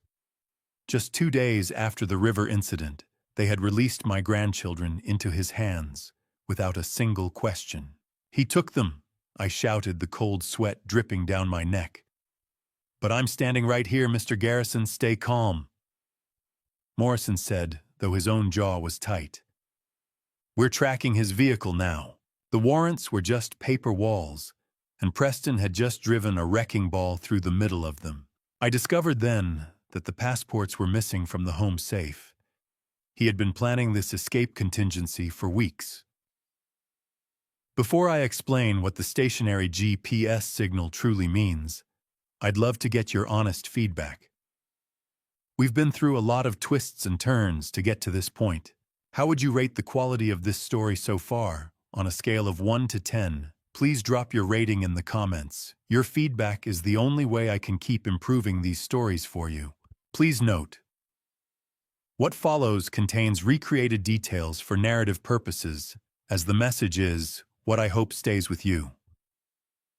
If this dramatization isn't for you, feel free to stop here. The command center fell into a localized heavy silence as the tech specialist pointed to the monitors. The GPS tracker in the wedding ring showed the vehicle was stationary at a downtown mall. Preston had dumped the anchor. He wasn't running for the state line yet. He was repositioning. Do you know the exact temperature of fear? It's the ice water flash that hits your spine when you realize your grandchildren are in the hands of a man who sees them as bargaining chips. "He's not running, detective," I whispered, my voice cracking. "He's taking hostages. He's using my own flesh and blood as a structural shield." The precinct's televisions all flickered simultaneously to the emergency broadcast, a synchronized pulse of light that made the room feel smaller. There, beneath the bold red letters of the Amber Alert, were the smiling school photos of Milo and Lark. I stared at their faces, the silence of the command center becoming absolute as every officer held their breath, realizing the man we were hunting had just turned the children into his final exit strategy. The flickering, fluorescent lights of the precinct felt like a strobe effect, freezing my daughter's face in a jagged sequence of screams that no amount of luxury or lies could ever silence again. Leona collapsed in the middle of the squad room, her high-heeled boots slipping on the linoleum as she screamed for her children with raw, rhythmic sobbing that tore through the clinical quiet. "I gave them to him," she shrieked, her voice a whirlwind of grief and self-loathing. "I signed the papers that let him take them." Detective Morrison moved to restrain her, his face a grim mask. "Leona, look at me," he barked, voice cutting through hysteria. "We need the plate number of that rental car." Focus. I watched from the sidelines, realizing my daughter was finally broken, but the cost of her clarity was the very lives of my grandchildren. The precinct doors slid open, and a bike courier in sweat-stained spandex entered, looking confused by the chaos. He had a package addressed to the architect. Morrison intercepted it inside. Wrapped in a blueprint of the Mount Pleasant estate was Milo's digital watch screen, smashed and frozen at 3 p.m. The sharp, metallic scent of blood on the watch glass hit my nostrils. "He sent this to taunt me," I whispered, heart thudding. As Morrison tilted the watch, I saw a tiny, bloody fingerprint. It wasn't from Milo, the size was wrong. It was from Lark. My brave little girl had fought back. But it was the soft, electronic chime of an iPad notification that cut through the noise like a bell in a cathedral. Agent Miller's head snapped up from his workstation, eyes widening as he stared at tracking software. "We've got something," he said, voice sharp with urgency. "It's coming from a cellular-enabled iPad registered to Emma Ward." The room fell silent except for server hum and distant police radios. I pushed through the cluster of officers, heart hammering, as I leaned over Miller's shoulder. "What does it say?" Miller's fingers flew across the keyboard, pulling up the notification. It wasn't a standard message. It was a location pin dropped in the Find My Friends app, the kind of breadcrumb a smart child would leave when she knew her phone had been taken. Attached was a single line of text, typed with careful precision: Blue Heron Motel, Highway 17 North, Room 14. The message was time-stamped 3 minutes ago, and below was a second line that made my blood run cold. "Grandpa, he has a knife. Please hurry." "That's my girl," I whispered, voice breaking with pride and terror. "She's telling us where they are." Morrison was already on his radio barking orders. "All units, we have a confirmed location. Blue Heron Motel, Highway 17, North, Room 14. Suspect is armed with a blade, holding 2 juvenile hostages. Code 3 response, but maintain perimeter, no sirens within half-mile. I need SWAT mobilized now." The room exploded into motion, but I stood frozen. The Blue Heron Motel was a relic from Charleston's past, a 2-story roadside motel on the edge of condemnation. I knew it well. My firm had assessed its structural integrity in the 90s. The building was a death trap of rotting wood and failing supports, and Preston had chosen it for exactly that reason. "How long until SWAT arrives?" I asked. Miller checked his screen. 12 minutes, sir. Maybe 15 with traffic." 12 minutes was an eternity for 2 children trapped with a man willing to kill. I looked at Morrison, resolve hardening. "I'm going with you, and I'm going in first." Morrison opened his mouth to argue, but I cut him off. "He knows me, detective. If you send in a badge, he'll panic. But if I walk through that door, he'll think he still has control." Morrison stared at me, then nodded. "You wear a vest, and you follow my lead. The second I give the signal, you drop to the floor." "Understood." As we rushed toward the parking lot, I looked at Emma's message one more time. She had given me the blueprint. Now I had to execute the rescue. The Blue Heron Motel wasn't a landmark. It was a tombstone marking the death of Charleston's roadside glory, a 2-story relic with peeling paint and a flickering neon sign that buzzed like a dying insect. As Morrison's cruiser skidded into the gravel parking lot, the smell of hot asphalt and stale exhaust mixed with salt breeze from the marsh beyond. I stepped out the bulletproof vest they'd forced me into feeling like a cage, and stared up at the second-floor walkway where Room 14 sat like a dark, unblinking eye. The motel was structural decay, incarnate rusted railings, cracked concrete windows covered with sun-bleached curtains. It was exactly where a desperate man would make his final stand. SWAT had established a perimeter, black-clad forms moving like shadows as they positioned behind vehicles and along the exterior stairwell. Morrison gripped my shoulder. "He's in room 14, second floor, northeast corner. Curtains drawn, no movement but thermal shows. 3 signatures, 2 small, 1 adult." Relief that my grandchildren were alive was crushed by knowledge of what Preston could do when cornered. How do you negotiate with a man who sees humans as line items on a balance sheet? Morrison's radio crackled. "All units in position. Snipers on adjacent building have a clear line to the window, but can't get a shot without risking the children. Recommend contact and negotiation." Morrison turned to me. "This is your play, Thane. Walk up, knock, keep him talking. The second he lowers that knife or moves from the kids, we breach. But if he makes a move, you hit the floor." I adjusted the vest, feeling the concealed wire taped to my chest. The microphone was cold against my skin, a reminder that every word would be heard by officers waiting for their cue. I began the long walk across the parking lot, footsteps crunching on gravel. The afternoon sun was brutal, reflecting off metal railings. As I climbed the stairs, each step groaned. I noticed cigarette butts crushed in corners, a child's toy near room 12, the smell of mildew and cheap disinfectant. When I reached the walkway, I saw the door, faded teal paint, tarnished brass number hanging askew. I paused, hand hovering, and took a breath. A television filtered through the walls news discussing the Amber Alert with my grandchildren's faces. "Preston," I called out, voice steady despite adrenaline. "It's Thane. I'm alone. No police, no weapons. I just want to talk." Silence was a living weight, suffocating. Then the metallic click of a deadbolt withdrawing, and the door cracked open. Preston's face appeared in the gap, and I barely recognized him. The expensive running gear was gone, replaced by a rumpled shirt stained with sweat. His eyes were bloodshot and wild, the polished manager stripped away to reveal a hollow shell. "You shouldn't have come, Thane," he whispered.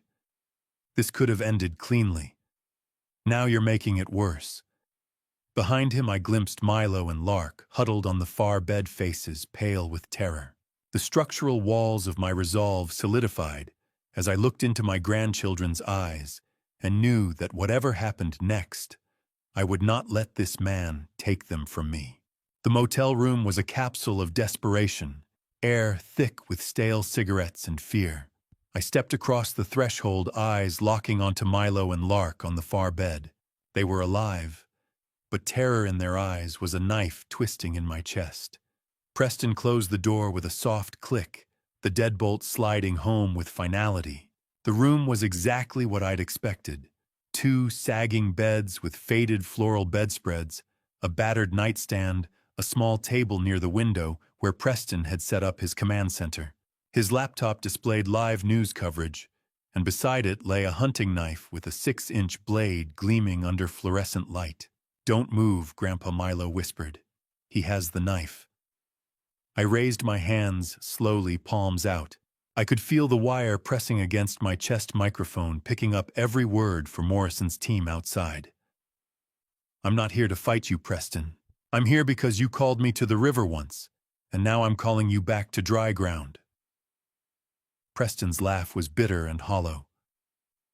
"Doesn't have to end, Thane. It already ended. The fund is gone. Marcus is gone. Leona's testimony destroyed everything. All I have left is leverage." He gestured toward the children with the knife blade catching light sickeningly. I took a careful step closer, positioning myself between Preston and the kids. The floor creaked, a reminder that this structure, both building and situation, was on the verge of collapse. "You think they're leverage?" I kept my tone conversational. "Preston, they're your stepchildren. You tucked them in, went to their school plays. Somewhere you must have felt something." His face twisted. "I felt bored, Thane. Like I was babysitting someone else's mistakes while waiting for the payout. Do you know what it's like to smile at a child when all you see is a decimal point?" The casual cruelty hit like a physical blow, but I stayed calm. I needed him talking, giving SWAT time to position. Through the curtain gap, I caught a glimpse of a black-clad figure on the exterior walkway. They were getting into position, but the room's layout made a clean shot impossible. Preston stood too close to the window. "You're right, Preston. I underestimated you. Margaret, Susan, even me. You're a builder like I am. You just build with different materials." His eyes narrowed. "What are you saying?" "I'm saying you win. You want leverage, take me. Let the kids go and I'll be your hostage. I'm worth more alive. I'll sign whatever you want. Just let them walk out." For a moment, calculation flickered across his face. But then Milo spoke, young voice cutting through tension. "Don't listen to him, Preston. Grandpa's wired. The cops are right outside." My blood turned to ice as Preston's gaze snapped to my chest, eyes widening. The boy had just thrown a grenade into the negotiation. Preston's face contorted with rage as he lunged, knife raised, and the careful architecture of the standoff collapsed into chaos. Outside, Morrison's voice crackled over megaphone. "Preston Ward. This is Charleston Police. Release the hostages and surrender. You are surrounded." Boots thundered up the exterior stairs, and I realized the breach was coming, whether we were ready or not. The fluorescent light flickered, casting jagged shadows, and I saw Preston's eyes lock onto mine with terrible clarity. He wasn't going to surrender. He was going to take as many down as he could. Time didn't slow. It fractured into 1,000 jagged pieces. Preston's lunge was a blur, the hunting knife arcing through stale air with lethal intent. I threw myself backward, shoulder slamming into the cheap dresser, as the blade whistled past my face close enough that I felt air displacement. Behind me, Lark screamed high and piercing, freezing Preston for a heartbeat. That moment was all Milo needed. The boy launched from the bed, colliding with Preston's legs in a desperate tackle that sent him stumbling.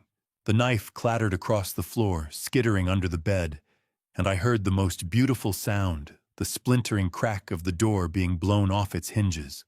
Breach, breach, breach, SWAT flooded in like a black tide boots thundering. Flash grenades detonated with blinding light and concussive blast that rattled my teeth. I dropped to the floor, covering my head, as the world became chaos, shouted commands, and acrid smoke. Get down, get on the ground. Hands where we can see them. Preston's scream of rage cut short as officers tackled him, their weight driving him into carpet. Zip ties ratcheted tight, then Morrison's voice. Secure the suspect. Get the children out. Clear the room. Strong hands pulled me up, guiding me toward the door. Through smoke, I saw Milo and Lark being carried out by officers wrapped in protective arms. Grandpa Lark's voice cut through noise. I'm here, sweetheart, I called, voice breaking. You're safe now. As I was led onto the walkway, afternoon sun hit like a physical blow.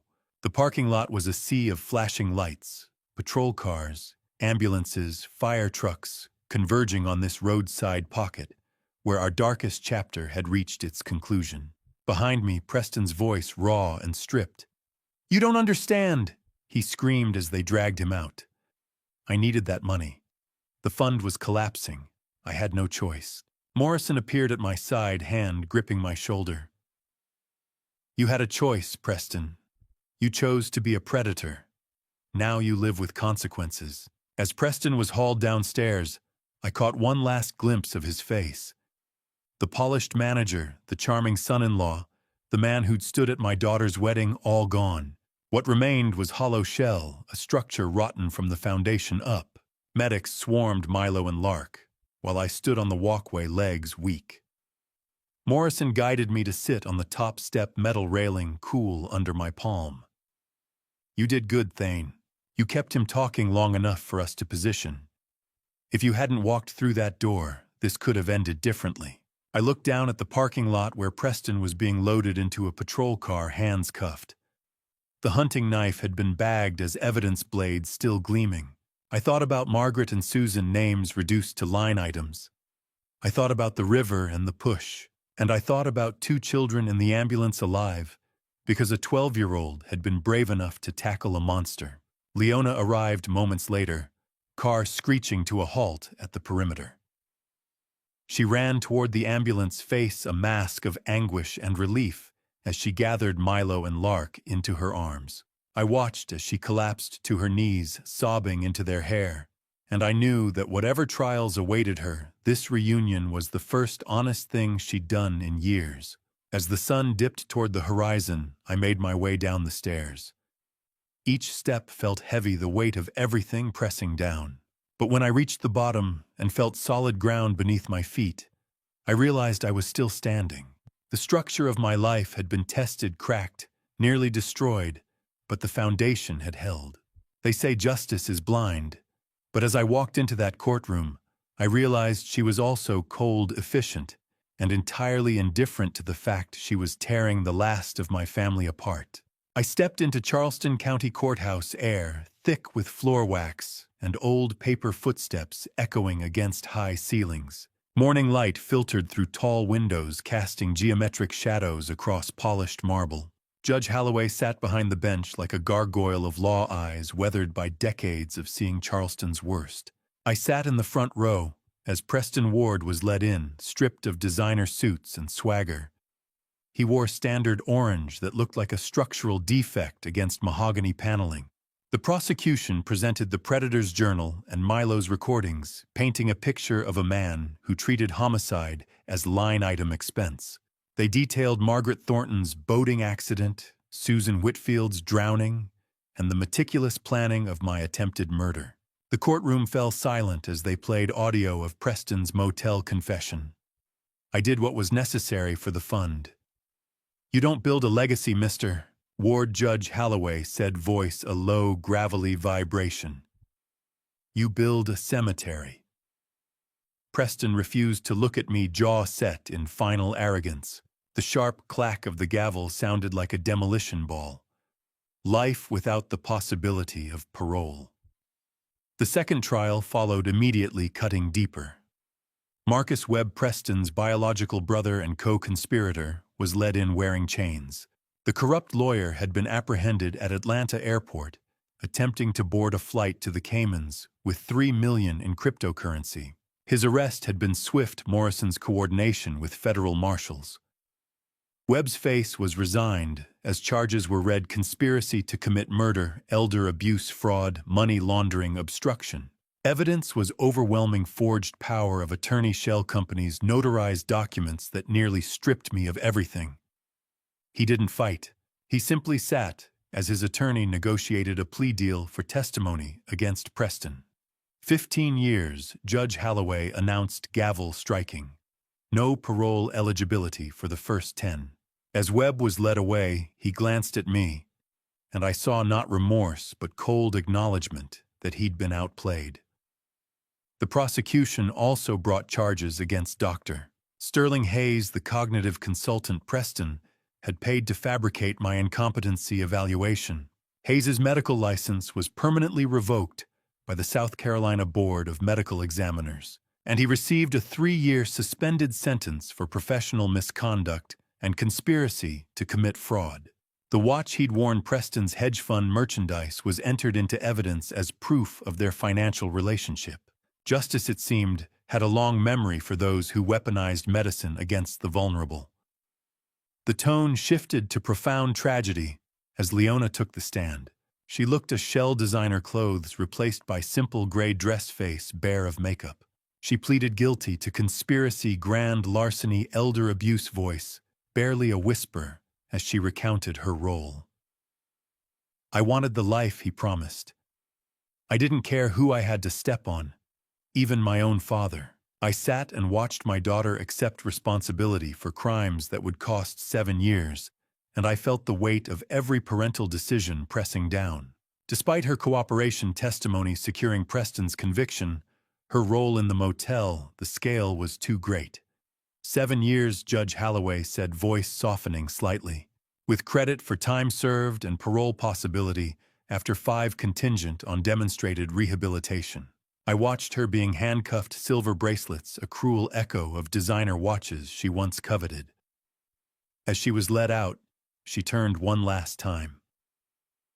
"I'm sorry, Daddy," she mouthed, tears streaming. I nodded, unable to speak.